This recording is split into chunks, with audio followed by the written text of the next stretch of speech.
Before this video begins, I'd like to tell everybody about my Discord server. I have created a Discord server that can help me along with other YouTubers, Twitch streamers, etc. And it allows us to come together as a community.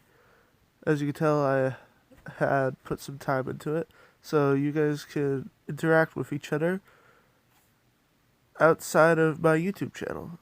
So yes, you're able to interact with each other. There's a meme page. There's how, because why not?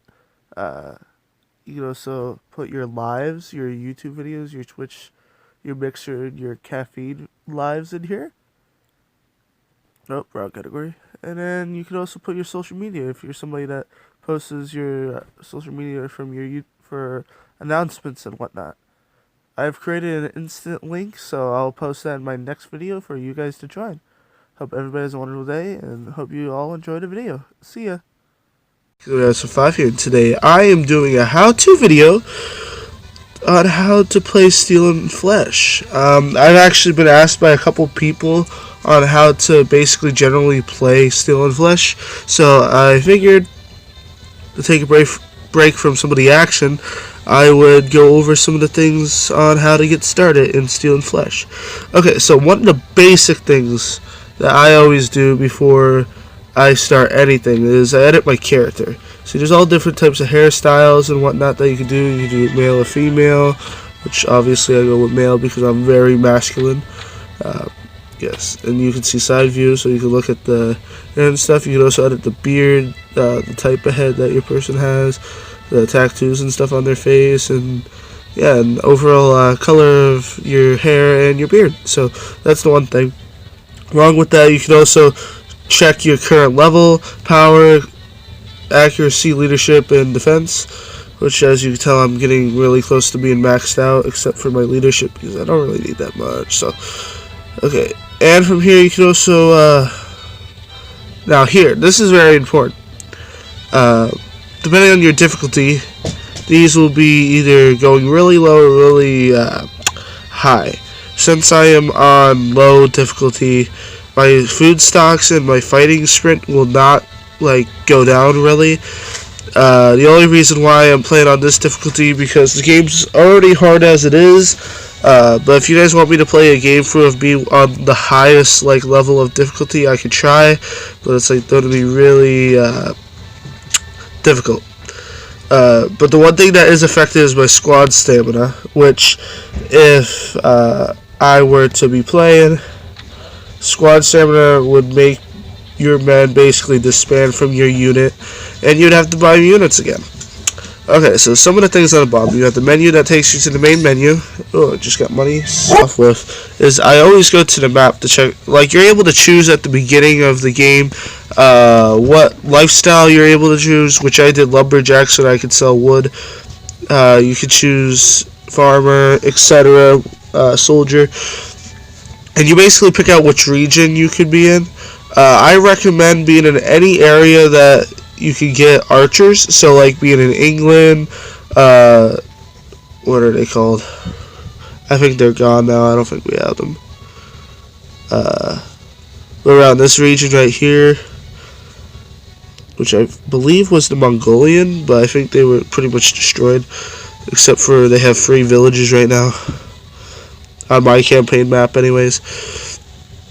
And yes, and basically where you start off will determine how successful you are at the beginning towards if you plan on having a kingdom and whatnot.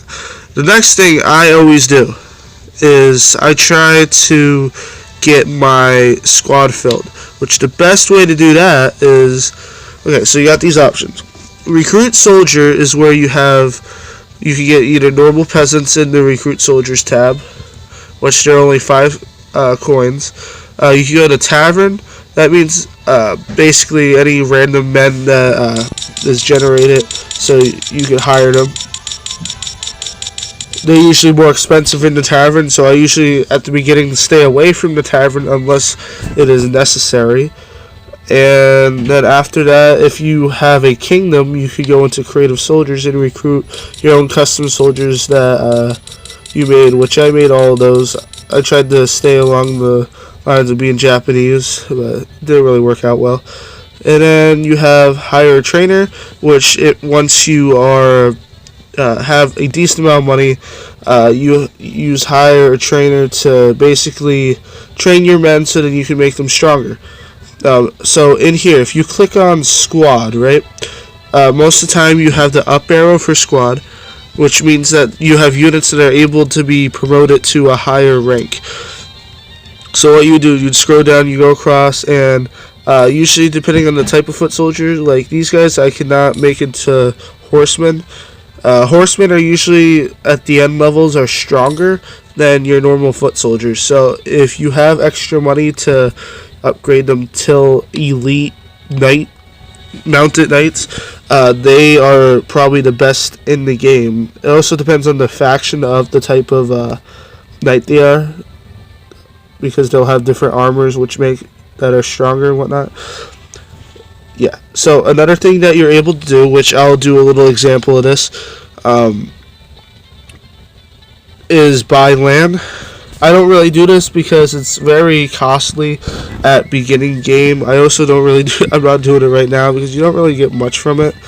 It's actually more profitable to create a production, which you can tell I have barns and stuff here. So basically, when you create a production, you have the choice of a coop, which is chickens, a pig pen, which obviously is pigs, and then you have the barn. The barn gets you the most money and the most products for you to sell. There's a checklist thing, which if you go into, I'll show you in a bit, you go into like market and whatnot and you buy this stuff. Then you have to buy the cows from inside the market too, and then you don't really have to worry about the resources one, but depending on what level difficulty you will have to. And then you also hire, I recommend getting the maximum amount of everything, so free peasant workers, then you have the seller and the supplier, and then this is where you have all the food and whatnot. You also want to make sure that you go to the some castles will either decrease the value of the product or increase the value. You want to make sure you go somewhere that overall gives you the most money for the products that you have, so that you can profit the most from it. Alright, so now I'm going to show you where you could go into the thing so you can start the business. So what you do, you just press on market, right? You will go into in diversity or whatever it is. So resources, you need these. Before you're able to start production, you have to buy certain materials to be able to start it. Cows, I believe, is 5 stone and 8 wood for the barn. So you just buy 8 wood and then 5 stone. Okay, and then you have animals, right? So then, which cows, even though are the most expensive for at the beginning of the game, overall, over time, you'll get the most money for it. So even though it's really costly right now, well, not for me, but if you're starting off, it will be very costly. It will be beneficial for you in the wrong one. Then you would go into other to get the pieces you need for the industry. And it's all randomly generated, so you might have to go around to different cities and castles to get the parts. Barge animals are also really important. I have a bunch of these so that I can get more stuff. Basically what these guys do, they allow you, for example, if you attack a robber, if you don't have any barn animals, and if it's a large robber group, you may not be able to hold all the items that you get from winning the battle with them. So having more of these allows you to have more captivity to hold all that good stuff. One thing that I always do, right off the bat, I build up my unit, right? You may be, you can either do two things. You can either struggle on your own until an opportunity comes for you to be able to take over a village, because at the beginning of every campaign, the bandits and whatnot are strong enough that they're able to take over villages from people.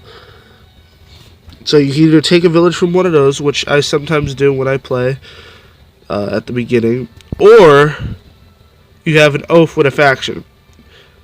Now, when you have an oath with a faction, you may be given tasks, which right now when I did try it, it seems like the task things are a little bit broken, but sometimes the task works, and that's a way to get respect and right to the throne the correct way. The way I did it was by force, so that's why when I go into here, if I could find it, not things, state, no, relationships, no, I will find it.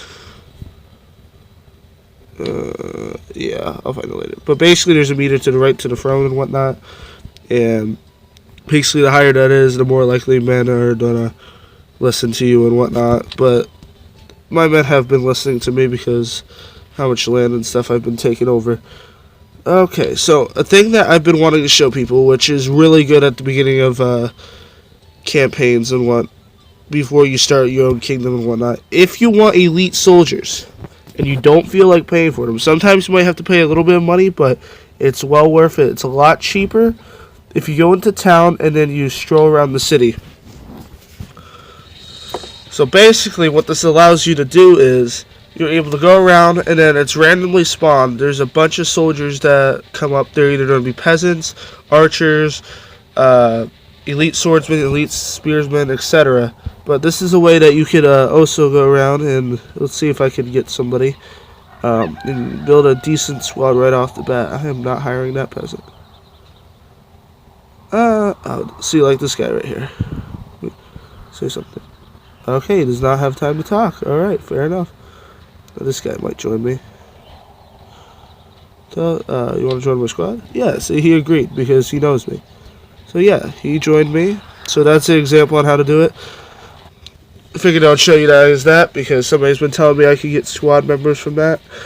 I haven't been doing that because since I actually have the money to buy units, I've just been doing that. It's a lot easier than me taking the time to go through and getting them. So let's see. What else can I show you? So, once you get along to it, and you actually have a decent amount of money, I recommend, if you're like a lower level person, you can either do two things. You can buy your armored weapons, or you can get them from defeating robbers and whatnot. Usually what I do, I take them from mountain bandits because their armor is actually decently higher up compared to most of the other robbers and whatnot that you're able to face. So yes, States of War. Okay. So let's see. Yeah. So I think that's pretty much everything general. Besides which, I think I do have a capital. I can try to show that real quick. So basically, there's another thing that you can do to get money right at the beginning. I just don't always do it because I'm not good at it. But you can get a decent amount of money from doing it. If you go into any major city, so like for example, a major city for England would be London. They have these things called the arena. The arena is, if you don't know what it is, it's basically you fight a certain amount of people, and if you win, you can get cash from it.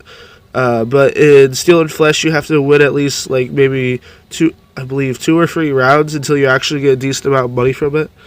Why are they attacking England? But yeah, I believe this place has it. Or is it? No. No, it's this place down here. I was going to the wrong one. Oh my god, that guy has around the same amount of me. That's nice. So, yeah. Now, let's see. Town? No. Market. Control. I don't think they have it. I think it's because I am not... Okay, well, I can't show you it, even though I would have liked to. It is what it is. I hope this little tutorial has helped anybody. But if you do have more questions about the game, I can go into more depth in the comments. Every person that asked me a question, I've been commenting back, so feel free to ask me anything about the game or anything else in general. But yeah, I hope everybody has a wonderful day. Don't worry, I will have another video out Wednesday of this week. I do plan on having a couple of videos out during Christmas break for anybody that wants to watch. But if you have any suggestions on videos like Call of Duty, Modern Warfare, 1v1, stuff like that, or more Steel and Flash, just hit me up. I'm going to be playing this other game that somebody asked me to play. The game actually seems pretty interesting. It's like kind of like a zombie survival game, but not really. It's more mysterious than that. I looked into it a little bit. It looks really interesting, and I hope you guys like it too. Yeah, hope everybody has a wonderful day, and hope to see you on the next video. See ya.